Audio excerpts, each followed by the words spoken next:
Hello friends. 18 ವರ್ಷ ಮೇಲಿನವರು ಮಾತ್ರ ಈ ಕತೆ ನೋಡಿ. ಈ ಕತೆ ಕೇವಲ ಮನೋರಂಜನೆಗೆ ಮಾತ್ರ. ಫ್ರೆಂಡ್ಸ್, ರಾಧಿಕಾ ಜಿಕೆ ಸ್ಟೋರಿ ಚಾನೆಲ್ಗೆ ನಿಮಗೆ ಸ್ವಾಗತ. ಈ ವಿಡಿಯೋ ಪೂರ್ತಿಯಾಗಿ ನೋಡಿ. ಸ್ಟೋರಿ ನಿಮಗೆ ಇಷ್ಟವಾಗುತ್ತೆ. ನನ್ನ ಹೆಸರು ಪ್ರತೀಕ್. ನಾನು ನನ್ನ ಅತ್ತೆಯೊಂದಿಗೆ ಪುಣೆಯಲ್ಲಿ ವಾಸಿಸುತ್ತಿದ್ದೇನೆ. ನನ್ನ ಮೂಲ ಊರು ಬೆಳಗಾವಿ. ನನ್ನ ಅತ್ತೆಗೆ ನನ್ನ ಮೇಲೆ ತುಂಬಾ ಪ್ರೀತಿ, ಆದ್ದರಿಂದ ಅವರು ನನ್ನನ್ನು ತಮ್ಮ ಬಳಿ ಇಟ್ಟುಕೊಂಡಿದ್ದಾರೆ. ಅತ್ತೆಯ ಗಂಡ ವಿದೇಶದಲ್ಲಿರುತ್ತಾರೆ. ಅತ್ತೆಗೆ 2 ಮಕ್ಕಳಿದ್ದಾರೆ. ದೊಡ್ಡ ಮಗ ಅಮೆರಿಕಾದಲ್ಲಿದ್ದಾನೆ, ಇನ್ನೊಬ್ಬ ಮಗ ದೆಹಲಿಯಲ್ಲಿ ಕೆಲಸ ಮಾಡುತ್ತಿದ್ದಾನೆ. ನಾನು ಇಂಜಿನಿಯರಿಂಗ್ನ 2ನೇ ವರ್ಷದಲ್ಲಿ ಓದುತ್ತಿದ್ದೇನೆ. ನಾನು ನನ್ನ ತರಗತಿಯಲ್ಲಿ ತುಂಬಾ ಜನಪ್ರಿಯ. ನಾನು ತುಂಬಾ ಸುಂದರವಾಗಿದ್ದೇನೆ ಮತ್ತು ಅಧ್ಯಯನದಲ್ಲೂ ಚುರುಕು ಬುದ್ಧಿಯವನಾಗಿದ್ದೇನೆ. ಆದ್ದರಿಂದ ತರಗತಿಯ ಎಲ್ಲಾ ಹುಡುಗಿಯರು ನನ್ನೊಂದಿಗೆ ಮಾತನಾಡಲು ಪ್ರಯತ್ನಿಸುತ್ತಾರೆ. ಆದರೆ ನನಗೆ ಅವರೊಂದಿಗೆ ಹೆಚ್ಚು ಮಾತನಾಡಲು ಇಷ್ಟವಿಲ್ಲ. ಕಾಲೇಜು ಮುಗಿದ ನಂತರ ನನಗೆ ಮನೆಗೆ ಬರಬೇಕೆಂದು ಅನಿಸುತ್ತದೆ. ಏಕೆಂದರೆ ನಾನು ನನ್ನ ಅತ್ತೆಯಿಂದ ದೂರವಿರಲು ಸಾಧ್ಯವಿಲ್ಲ. ನನ್ನ ಅತ್ತೆಗೆ ಮತ್ತು ನನಗೆ ಪರಸ್ಪರ ತುಂಬಾ ಪ್ರೀತಿ. ನನ್ನ ತಂದೆ ತಾಯಿ ಖಾಸಗಿ ಕಂಪನಿಯಲ್ಲಿ ಉನ್ನತ ಹುದ್ದೆಯಲ್ಲಿದ್ದಾರೆ. ಆದ್ದರಿಂದ ಅವರು ಕೆಲಸದ ನಿಮಿತ್ತ ಹೆಚ್ಚಾಗಿ ವಿದೇಶಕ್ಕೆ ಹೋಗಬೇಕಾಗುತ್ತದೆ. ಅವರು 4 ದಿನ ಕೂಡ ಸರಿಯಾಗಿ ಮನೆಯಲ್ಲಿ ಇರುವುದಿಲ್ಲ. ಆದ್ದರಿಂದ ಮನೆಯಲ್ಲಿ ನಾನು ಮತ್ತು ಅತ್ತೆ ಮಾತ್ರ ಇರುತ್ತೇವೆ. ನಾನು ಮತ್ತು ನನ್ನ ಅತ್ತೆಯ ಸಂಬಂಧ ಬಹಳ ಹತ್ತಿರದ್ದಾಗಿದೆ. ನಾನು ನನ್ನ ಕಾಲೇಜಿನಲ್ಲಿನ ಎಲ್ಲಾ ವಿಷಯಗಳನ್ನು ಅವರೊಂದಿಗೆ ಹಂಚಿಕೊಳ್ಳುತ್ತೇನೆ. ಅವರು ಇನ್ನೂ ನನ್ನನ್ನು ಅವರ ಮಡಿಲಲ್ಲಿ ಹಿಡಿದು ಮಲಗಿಸುತ್ತಾರೆ. ಅವರ ಮಡಿಲಲ್ಲಿ ಮಲಗಿದರೆ ದಿನವಿಡೀ ಆಯಾಸ ಒಂದೇ ಕ್ಷಣದಲ್ಲಿ ಹೋಗಿ ನನಗೆ ತಕ್ಷಣ ನಿದ್ರೆ ಬರುತ್ತದೆ. ನನ್ನ ಅತ್ತೆಯ ಹೆಸರು ರೋಹಿಣಿ. ಅವರ ವಯಸ್ಸು 42 ಇರಬಹುದು, ಆದರೆ ಅವರು 35ರಂತೆ ಕಾಣುತ್ತಾರೆ. ಅವರು ಬಹಳ ಸುಂದರವಾಗಿದ್ದಾರೆ. ಎಲ್ಲಾ ಮಹಿಳೆಯರು ಅವರ ಸೌಂದರ್ಯವನ್ನು ನೋಡಿ ಅಸೂಯೆಪಡುತ್ತಾರೆ. ಅಷ್ಟು ಸುಂದರವಾದ ಮಹಿಳೆ ನನ್ನ ಅತ್ತೆ ಎಂಬುದರ ಬಗ್ಗೆ ನನಗೆ ತುಂಬಾ ಹೆಮ್ಮೆ ಇದೆ. ಕಾಲೇಜಿನಿಂದ ಬಂದ ನಂತರ ಅವರು ನನಗೆ ತಿಂಡಿ ಮಾಡಿಕೊಡುತ್ತಾರೆ. ಅವರು ಪ್ರೀತಿಯಿಂದ ನನ್ನನ್ನು ಪುಟ್ಟ ಎಂದು ಕರೆಯುತ್ತಾರೆ. ದಿನ ಬೆಳಗಾಗುವ ಮೊದಲು ನನ್ನ ಮತ್ತು ನನ್ನ ಅತ್ತೆಯ ಜೀವನ ತುಂಬಾ ಚೆನ್ನಾಗಿತ್ತು. ಅವಳು ತನ್ನ ಹೆತ್ತ ಮಕ್ಕಳ ಮೇಲೆ ಎಷ್ಟು ಪ್ರೀತಿ ಇಟ್ಟುಕೊಂಡಿದ್ದಳೋ ಅಷ್ಟೇ ಪ್ರೀತಿಯನ್ನು ನನ್ನ ಮೇಲೆ ಇಟ್ಟುಕೊಂಡಿದ್ದಳು. ಆದ್ದರಿಂದ ನನಗೆ ಅವಳು ತುಂಬಾ ಇಷ್ಟವಾಗಿದ್ದಳು. ಒಂದು ದಿನ ನಾನು ಕಾಲೇಜಿನಿಂದ ಮನೆಗೆ ಬರುವಾಗ ರಸ್ತೆಯಲ್ಲಿ ಒಂದು ಪುಸ್ತಕದ ಅಂಗಡಿ ಕಂಡುಬಂತು. ಒಬ್ಬ ಮನುಷ್ಯ ರಸ್ತೆಯ ಮೇಲೆ ಪುಸ್ತಕಗಳನ್ನು ಹರಡಿಟ್ಟು ಮಾರಲು ಕುಳಿತಿದ್ದ. ನಾನು ಅಲ್ಲಿ ನಿಂತು ಪುಸ್ತಕಗಳನ್ನು ನೋಡುತ್ತಿದ್ದೆ. ನನ್ನ ಹೊರತು ಬೇರೆ ಯಾರೂ ಇರಲಿಲ್ಲ. ಪುಸ್ತಕಗಳನ್ನು ನೋಡುತ್ತಾ ನನಗೆ ಒಂದು ವಿಚಿತ್ರವಾದ ಹೆಸರಿನ ಪುಸ್ತಕ ಸಿಕ್ಕಿತು. ಅದರ ಹೆಸರು ಕೌಟುಂಬಿಕ ಪ್ರೇಮಕತೆ. ಆ ಹೆಸರು ನನಗೆ ತುಂಬಾ ಇಷ್ಟವಾಯಿತು. ಆ ಪುಸ್ತಕವನ್ನು ಖರೀದಿಸಿ ನನ್ನ ಬ್ಯಾಗ್ನಲ್ಲಿ ಇಟ್ಟುಕೊಂಡು ಮನೆಗೆ ಬಂದೆ. ಮನೆಗೆ ಬಂದಾಗ ಅತ್ತೆ ತಿಂಡಿ ಮಾಡಿದ್ದಳು.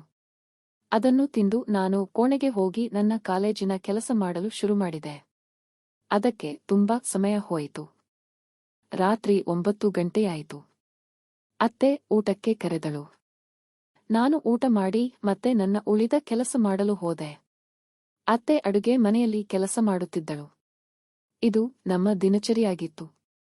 ರಾತ್ರಿ 2 ಗಂಟೆಯಾಗುವವರೆಗೂ ನಾನು ಓದುತ್ತಿದ್ದೆ. ನನಗೆ ನಿದ್ದೆ ಬಂದಿತು. ನಾನು ತಕ್ಷಣ ನಿದ್ದೆಗೆ ಜಾರಿದೆ. ಮರುದಿನ ಕಾಲೇಜಲ್ಲಿ ಪೇಪರ್ ಸಬ್ಮಿಟ್ ಮಾಡಬೇಕಿತ್ತು. ಹಾಗಾಗಿ ಬೇಗ ಎದ್ದು ಅತ್ತೆಗೆ ಹೇಳಿ ಕಾಲೇಜಿಗೆ ಹೋದೆ. ಅಲ್ಲಿ ಹೋದಾಗ ಗೊತ್ತಾಯ್ತು, ನಮ್ಮ ಸರ್ ರಜೆಯಲ್ಲಿದ್ದಾರೆ. ಪೇಪರ್ ಸಬ್ಮಿಟ್ ಆಗಲ್ಲ, ಏನ್ ಮಾಡೋದು ಅಂತ ಯೋಚಿಸುತ್ತಿರುವಾಗ ನಿನ್ನೆ ಖರೀದಿಸಿದ ಪುಸ್ತಕದ ನೆನಪಾಯಿತು. ಕಾಲೇಜಿನ ಗಾರ್ಡನ್ನಲ್ಲಿ ಕುಳಿತು ಪುಸ್ತಕ ಓದಲು ಶುರು ಮಾಡಿದೆ. ನೋಡ್ತಾ ನೋಡ್ತಾ ನಾನು ಮತ್ತು ನನ್ನ ಆಂಟಿ ಅಂತ ಒಂದು ಕತೆ ಕಂಡೆ. ಹೆಸರು ಆಸಕ್ತಿಕರವಾಗಿತ್ತು. ಅದಕ್ಕಾಗಿ ಓದಲು ಶುರು ಮಾಡಿದೆ. ಆದರೆ ಓದಿ ಶಾಕ್ ಆಯ್ತು. ಅದು ಒಂದು ಕೆಟ್ಟ ಕತೆ. ಅದು ಅತ್ತೆ ಮತ್ತು ಅವರ ಅಳಿಯನ ಕತೆಯಾಗಿತ್ತು. ನನಗೆ ತುಂಬಾ ಕೋಪ ಬಂತು. ಈ ರೀತಿಯ ಕತೆ ಯಾರು ಬರೆಯಬಹುದು? ಅತ್ತೆಯ ಬಗ್ಗೆ ಈ ರೀತಿ ಕೆಟ್ಟ ಚಿಂತನೆಗಳು ಹೇಗೆ ಬರಬಹುದು ಅಂತ ನನಗೆ ತುಂಬಾ ದುಃಖವಾಯಿತು. ಸ್ವಲ್ಪ ಹೊತ್ತು ಶಾಂತವಾಗಿ ಕುಳಿತೆ. ಕೋಪ ಕಡಿಮೆಯಾಯಿತು. ಮತ್ತೆ ಪುಸ್ತಕ ನೋಡಿದೆ. ಕತೆ ಮುಂದೆ ಏನಾಗಿದೆ ಅಂತ ತಿಳಿಯಬೇಕು ಅನ್ನೋ ಕುತೂಹಲ ಬಂತು. ಎದ್ದು ಪುಸ್ತಕ ತೆಗೆದುಕೊಂಡು ಮತ್ತೆ ಓದಲು ಶುರು ಮಾಡಿದೆ. ಓದುತ್ತಾ ಓದುತ್ತಾ ನನಗೆ ಉತ್ತೇಜನ ಬಂತು. ಅತ್ತೆಯ ಬಗ್ಗೆ ಚಿಂತನೆಗಳು ಬರಲು ಶುರುವಾದವು. ಅತ್ತೆಯ ಬಗ್ಗೆ ಯೋಚಿಸಿದ್ದಕ್ಕೆ ನನಗೆ ಮತ್ತೆ ಕೋಪ ಬಂತು. ಮನೆಗೆ ಬಂದಾಗ ಅತ್ತೆ ನಗುತ್ತಾ ಸ್ವಾಗತಿಸಿ ಇವತ್ತಿನ ದಿನ ಹೇಗಿತ್ತು ಅಂದರು. ನಾನು ಸರ್ ರಜೆಯಲ್ಲಿ ಇದ್ದಿದ್ದರಿಂದ ಪೇಪರ್ ಸಬ್ಮಿಷನ್ ಆಗಲಿಲ್ಲ ಅಂತ ಹೇಳಿ ರೂಮಿಗೆ ಹೋದೆ. ಫ್ರೆಶ್ ಆಗಿ ಹಾಲಿನಲ್ಲಿ ಕುಳಿತೆ. ಅತ್ತೆ ಚಹಾ ಮತ್ತು ತಿಂಡಿ ತಂದರು. ಅದನ್ನು ತಿಂದು ಮುಗಿಸಿದ ನಂತರ ಅತ್ತೆ ಕಪ್ ತೆಗೆದುಕೊಂಡು ಕಿಚನ್ಗೆ ಹೋದರು. ನಾನು ಅವರ ಹಿಂದಿನ ಆಕಾರವನ್ನು ನೋಡುತ್ತಲೇ ಇದ್ದೆ. ಅವರು ಲೂಸ್ ಬ್ಲೌಸ್ ಧರಿಸಿದ್ದರು ಮತ್ತು ಆಕರ್ಷಕವಾಗಿ ಕಾಣುತ್ತಿದ್ದರು. ಅವರ ನಡಿಗೆಯೂ ಆಕರ್ಷಕವಾಗಿತ್ತು. ಎಷ್ಟೇ ಪ್ರಯತ್ನಿಸಿದರೂ ಅವರ ದೊಡ್ಡ ಆಕಾರ ನನ್ನ ಕಣ್ಣಿಗೆ ಬೀಳುತ್ತಿತ್ತು. ಹಾಗಾಗಿ ನಾನು ರೂಮಿಗೆ ಹೋಗಿ ಹಾಸಿಗೆಯ ಮೇಲೆ ಬಿದ್ದೆ. ಅತ್ತೆ ಬಂದು ಏಕೆ ಮಲಗಿದ್ದೀಯಾ? ಆರೋಗ್ಯ ಸರಿ ಇಲ್ಲವಾ ಅಂದರು. ನಾನು ಏನಿಲ್ಲ, ಹಾಗೆ ಮಲಗಿದೆ ಅಂತ ಹೇಳಿದೆ. ಅವರು ಸರಿ ಅಂತ ಹೇಳಿ ರಾತ್ರಿಯ ಊಟ ಮಾಡಲು ಕಿಚನ್ಗೆ ಹೋದ್ರು. ನಾನು ಬಹಳ ಹೊತ್ತು ಹಾಗೆಯೇ ಮಲಗಿದ್ದೆ. ಏನು ಮಾಡಬೇಕೆಂದು ತಿಳಿಯಲಿಲ್ಲ. ಸ್ವಲ್ಪ ಸಮಯದ ನಂತರ ನಾನು ಕಿಚನ್ಗೆ ಹೋಗಿ ಅತ್ತೆಯ ಜೊತೆ ಮಾತನಾಡಲು ಶುರು ಮಾಡಿದೆ. ಅತ್ತೆ, ನಿಮ್ಮ ಮದುವೆಯಾಗಿ ಎಷ್ಟು ವರ್ಷ ಆಯ್ತು ಅಂತ ಕೇಳಿದೆ. ಅತ್ತೆ, 25 ವರ್ಷ ಆಯ್ತು.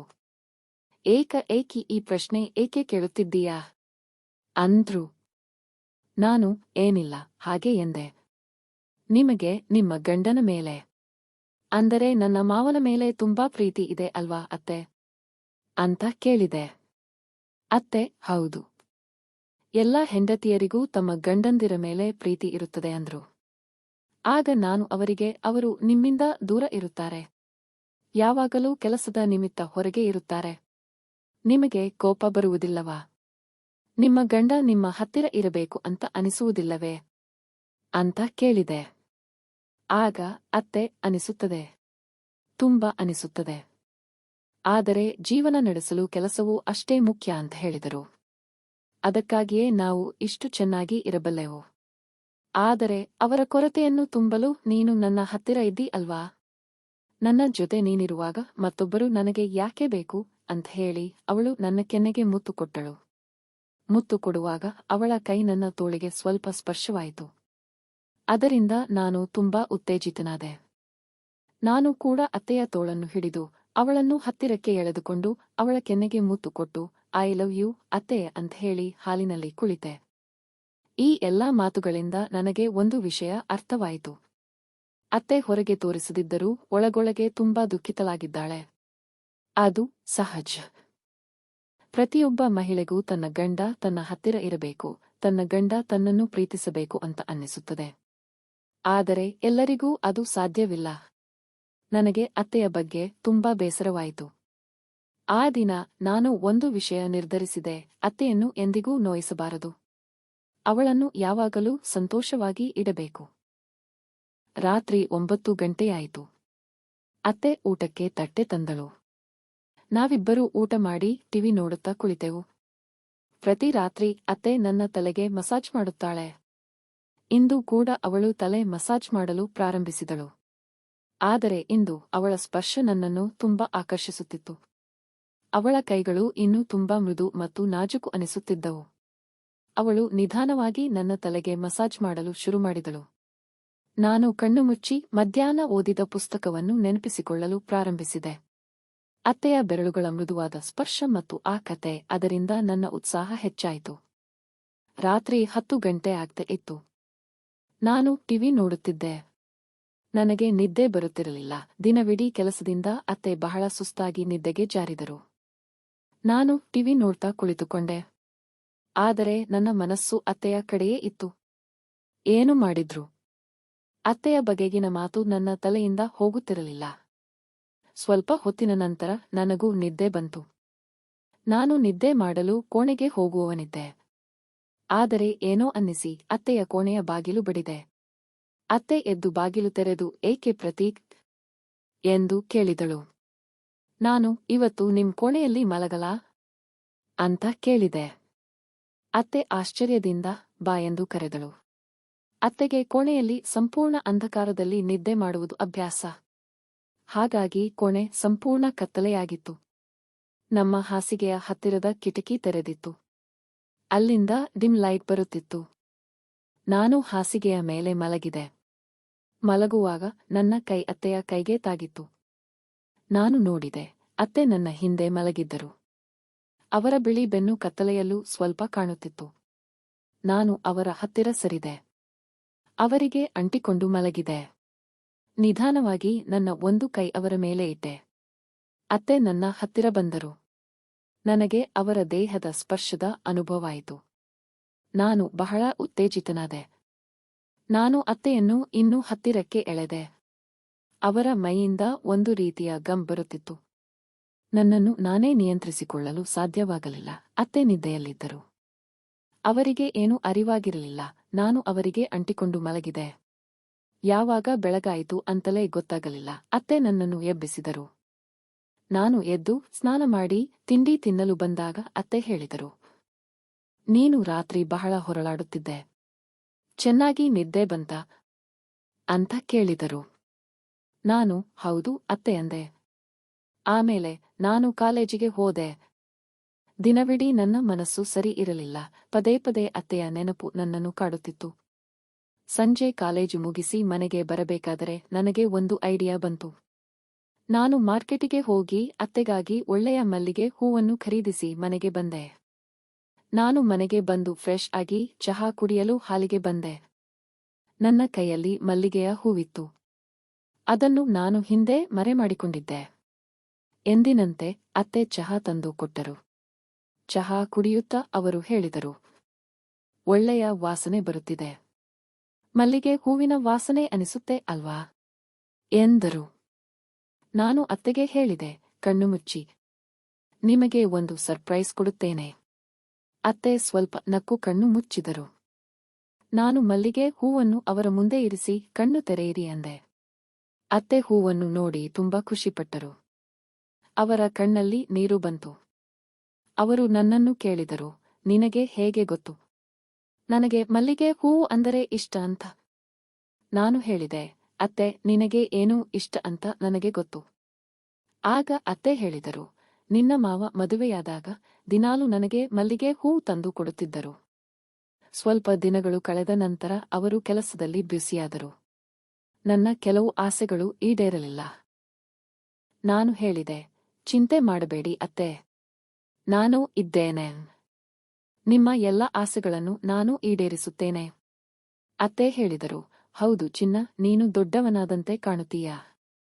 ನಾನು ಅತ್ತೆಯ ಹತ್ತಿರ ಹೋಗಿ ಅವರ ಕೂದಲಿಗೆ ಹೂವನ್ನು ಮುಡಿಸಿದೆ. ಹೂವು ಮುಡಿಸುವಾಗ ನಾನು ಅತ್ತೆಯ ತುಂಬಾ ಹತ್ತಿರದಲ್ಲಿ ನಿಂತು ಅವರನ್ನು ಹಿಂದಿನಿಂದ ಸ್ಪರ್ಶಿಸಿದೆ. ಹೂವು ಹಾಕಿ ಅವರ ಕೈಯನ್ನು ಹಿಡಿದು ಹತ್ತಿರಕ್ಕೆ ಎಳೆದುಕೊಂಡೆ.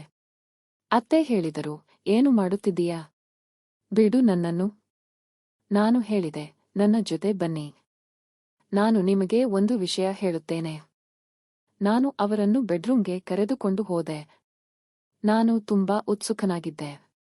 ಬೆಡ್ರೂಮ್ನಲ್ಲಿ ನಾನು ಅತ್ತೆಯನ್ನು ಕನ್ನಡಿಯ ಮುಂದೆ ನಿಲ್ಲಿಸಿ ಹೇಳಿದೆ, ನೋಡಿ ಮಲ್ಲಿಗೆ ಹೂವು ಎಷ್ಟು ಚೆನ್ನಾಗಿ ಕಾಣುತ್ತಿದೆ. ನೀವು ಕೂಡ ತುಂಬಾ ಸುಂದರವಾಗಿದ್ದೀರಿ ಎಂದು ಹೇಳಿ ನಾನು ಅವರ ಭುಜದ ಮೇಲೆ ತಲೆ ಇಟ್ಟೆ. ಅತ್ತೆ ನಕ್ಕು ಹೌದು ಅಂದರು. ನಾನು ಮಾತನಾಡುತ್ತಾ ಇನ್ನೊಂದು ಕೈಯಿಂದ ಅತ್ತೆಯ ಕೂದಲನ್ನು ಒಂದು ಬದಿಗೆ ಸರಿಸಿ ಅವರ ಕುತ್ತಿಗೆಗೆ ಲಘುವಾಗಿ ಮುತ್ತು ಕೊಟ್ಟೆ. ಅವರ ಬಾಯಿಂದ ತುಂಬಾ ಸಣ್ಣ ಶಬ್ದ ಬಂತು. ನಾನು ಮತ್ತೊಂದು ಮುತ್ತಿಟ್ಟೆ.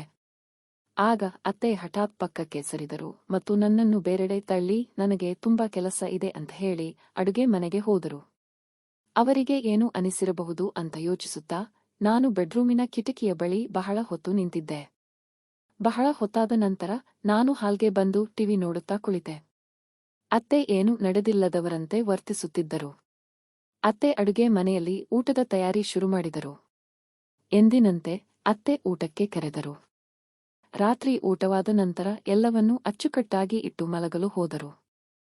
ನಾನು ಪಕ್ಕದ ಕೋಣೆಯಲ್ಲಿ ಓದುತ್ತಾ ಕುಳಿತೆ. ರಾತ್ರಿ 11 ಗಂಟೆಯಾಯಿತು. ನನಗೆ ಬೇಸರವಾಯಿತು. ಹಾಗಾಗಿ ನಾನು ಮಲಗಲು ಇವತ್ತು ಅತ್ತೆಯ ಬೆಡ್ರೂಮಿಗೆ ಹೋದೆ. ಕೋಣೆಯಲ್ಲಿ ಸಂಪೂರ್ಣ ಕತ್ತಲು ಇತ್ತು. ನನ್ನ ಹಳೆಯ ಅಭ್ಯಾಸದಂತೆ ನಾನು ಹಾಸಿಗೆಯ ಮೇಲೆ ಮಲಗಿದೆ. ಆದರೆ ಇಂದು ಏನೋ ವಿಭಿನ್ನವಾಗಿ ಅನಿಸಿತು. ಅತ್ತೆ ಯಾವಾಗಲೂ ಹಾಸಿಗೆಯ ಗೋಡೆಯ ಕಡೆ ಮಲಗುತ್ತಾರೆ.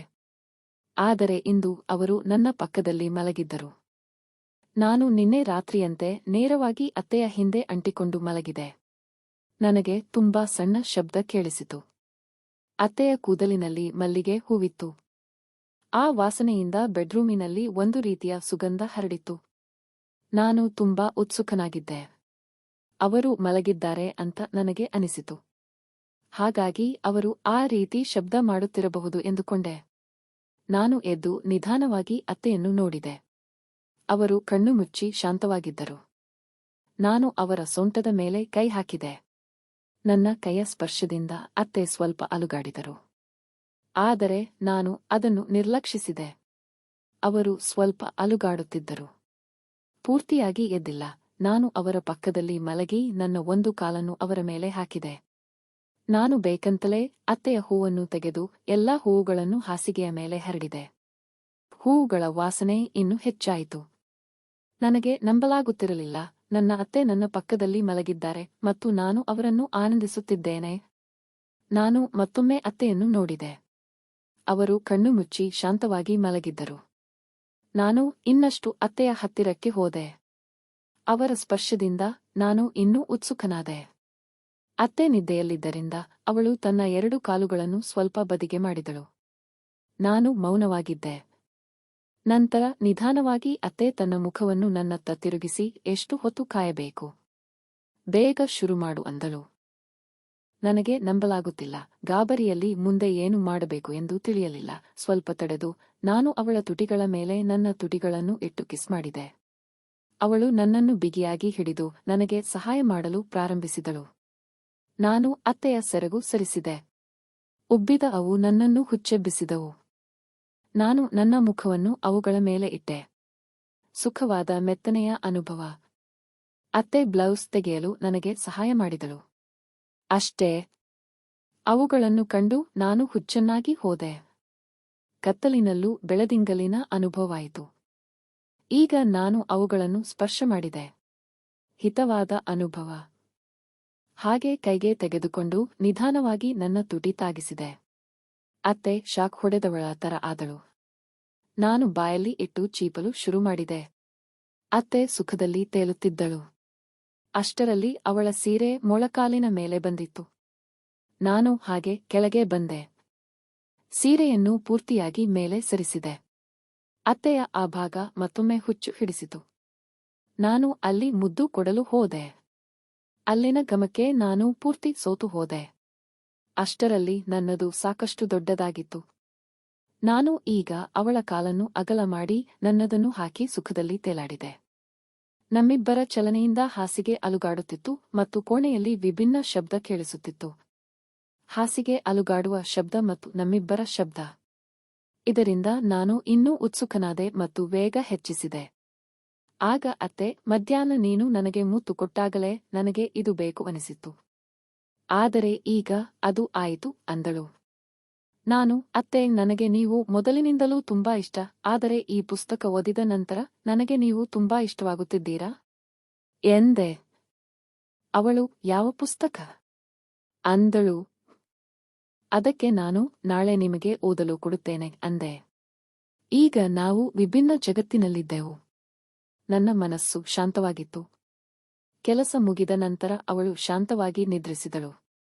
ಬೆಳಿಗ್ಗೆ ಮತ್ತೆ ನನಗಿಂತ ಮೊದಲು ಎದ್ದು ಸ್ನಾನ ಮಾಡಿ ಕೋಣೆಗೆ ಬಂದು ನನ್ನನ್ನು ಎಬ್ಬಿಸಲು ಪ್ರಾರಂಭಿಸಿದಳು. ಎದ್ದೇಳು, ಕಾಲೇಜಿಗೆ ಹೋಗಬೇಕಲ್ಲ ಅಂದಳು. ನಾನು ಎದ್ದೆ. ಅವಳು ತಿಂಡಿ ಮಾಡಲು ಅಡುಗೆ ಮನೆಗೆ ಹೋದಳು. ಅತ್ತೆ ಕಳೆದ ರಾತ್ರಿ ನಡೆದ ಘಟನೆಯ ಬಗ್ಗೆ ಏನನ್ನೂ ಹೇಳಲಿಲ್ಲ ಎಂದು ನನಗೆ ಆಶ್ಚರ್ಯವಾಯಿತು. ನಾನು ಸ್ನಾನ ಮಾಡಿ ಬಟ್ಟೆ ಧರಿಸಿ ಅಡುಗೆ ಮನೆಗೆ ಬಂದೆ. ಅತ್ತೆ ಕೆಲಸ ಮಾಡುತ್ತಿದ್ದಳು. ನಾನು ಹಿಂಬದಿಯಿಂದ ಹೋಗಿ ಅವಳಿಗೆ ಹಲೋ ಅಂದೆ. ಅವಳು, ಬಂದೆಯಾ ಅಂದಳು. ನಾನು ಅವಳ ಕುತ್ತಿಗೆಗೆ ಕಿಸ್ ಮಾಡಲು ಹೋದಾಗ ಅವಳು ನನ್ನನ್ನು ಬದಿಗೆ ಸರಿಸಿ, ಬದಿಗೆ ಸರಿ, ನನಗೆ ಕೆಲಸ ಮಾಡಲು ಬಿಡು ಅಂದಳು. ಅವಳ ಮುಖದಲ್ಲಿ ಯಾವುದೇ ಭಾವನೆ ಇರಲಿಲ್ಲ. ಅವರು ಆ ಮಾತನ್ನು ಕೋಪದಿಂದ ಅಥವಾ ಪ್ರೀತಿಯಿಂದ ಹೇಳಿದಳೋ ನನಗೆ ಒಂದು ಅರ್ಥವಾಗಲಿಲ್ಲ. ಆದ್ದರಿಂದ ನಾನು ಪಕ್ಕಕ್ಕೆ ಸರಿದೆ. ರಾತ್ರಿಯ ಘಟನೆಯಿಂದ ಅತ್ತೆ ನನ್ನ ಮೇಲೆ ಕೋಪಗೊಂಡಿದ್ದಾರೆ ಎಂದು ನನಗೆ ಅನಿಸಿತು. ಆದ್ದರಿಂದ ನಾನು ಏನೂ ಮಾತನಾಡದೆ ತಿಂಡಿ ತಿಂದು ಕಾಲೇಜಿಗೆ ಹೋದೆ. ಅತ್ತೆ ಬಾಗಿಲಲ್ಲಿ ನಿಂತು ನನ್ನನ್ನು ನೋಡುತ್ತಿದ್ದರು. ನಾನು ಅವರಿಗೆ ಬೈ ಹೇಳಿ ಹೊರಟೆ. ಆಗ ಅವರು ನಿಧಾನವಾಗಿ ಹೋಗು ಮತ್ತು ಬೇಗ ಬಾ ಎಂದರು. ನಾನು ಸರಿ ಎಂದು ಹೇಳಿ ಹೊರಟೆ. ಕಾಲೇಜಿನಲ್ಲಿ ಪೇಪರ್ ಸಬ್ಮಿಷನ್ ಇದ್ದಿದ್ದರಿಂದ ನನಗೆ ಮನೆಗೆ ಬರಲು ತುಂಬಾ ತಡವಾಯಿತು. ಈಗ ಅತ್ತೆ ಕೋಪಗೊಳ್ಳುತ್ತಾರೆ ಎಂದು ನನಗೆ ಅನಿಸಿತು. ಆದ್ದರಿಂದ ನಾನು ನಿನ್ನೆಯಂತೆ ಅತ್ತೆಗಾಗಿ ಒಂದು ಸುಂದರವಾದ ಮಲ್ಲಿಗೆ ಹೂವನ್ನು ತೆಗೆದುಕೊಂಡು ಮನೆಗೆ ಹೊರಟೆ. ಮನೆಗೆ ಬಂದ ತಕ್ಷಣ ಅತ್ತೆ ಗೇಟ್ನ ಶಬ್ದ ಕೇಳಿ ಬಾಗಿಲಲ್ಲಿ ಬಂದು ನಿಂತು, ನಾನು ನಿನಗೆ ಬೇಗ ಬರಲು ಹೇಳಿದ್ದೆ. ನೀನು ತಡವಾಗಿ ಏಕೆ ಬಂದೆ? ಅಂತ ಕೋಪದಿಂದ ಹೇಳಿ ಒಳಗೆ ಹೋದರು. ನಾನು ಅವರ ಹಿಂದೆ ಒಳಗೆ ಹೋದೆ. ಅವರು ಅಡುಗೆ ಮನೆಯಲ್ಲಿ ಏನೋ ಮಾಡುತ್ತಿದ್ದರು. ನಾನು ಹೋಗಿ ಫ್ರೆಶ್ ಆಗಿ ಅಡುಗೆ ಮನೆಗೆ ಬಂದೆ. ನನ್ನ ಕೈಯಲ್ಲಿ ಮಲ್ಲಿಗೆಯ ಹೂವಿತ್ತು. ಅತ್ತೆಯ ಹಿಂದೆ ನಿಂತು ಅವರನ್ನು ಬಿಗಿಯಾಗಿ ಹಿಡಿದು ಕ್ಷಮಿಸಿ ಎಂದು ಹೇಳಿ ತಡವಾದ ಕಾರಣವನ್ನು ಹೇಳಿದೆ. ಅವರ ಕೋಪ ಕಡಿಮೆ ಆಯಿತು. ನಾನು ಅತ್ತೆಗೆ ಹೂವನ್ನು ಮುಡಿಸಿದೆ. ಅತ್ತೆ ತುಂಬಾ ಸಂತೋಷಪಟ್ಟರು. ಮತ್ತೆ ನಾವು ಪುನಃ ನಮ್ಮ ಆಟ ಶುರು ಮಾಡಿದೆವು ಮತ್ತು ನಂತರ ನಿದ್ದೆಗೆ ಜಾರಿದೆವು. ಸ್ನೇಹಿತರೆ, ಈ ಕಥೆಯನ್ನು ಪೂರ್ತಿಯಾಗಿ ಕೇಳಿದ್ದಕ್ಕೆ ಧನ್ಯವಾದಗಳು. ದಯವಿಟ್ಟು ಲೈಕ್ ಮಾಡಿ, ಸ್ನೇಹಿತರೊಂದಿಗೆ ಹಂಚಿಕೊಳ್ಳಿ, ಸಬ್ಸ್ಕ್ರೈಬ್ ಮಾಡಿ. ಮುಂದಿನ ಕಥೆಯಲ್ಲಿ ಮತ್ತೆ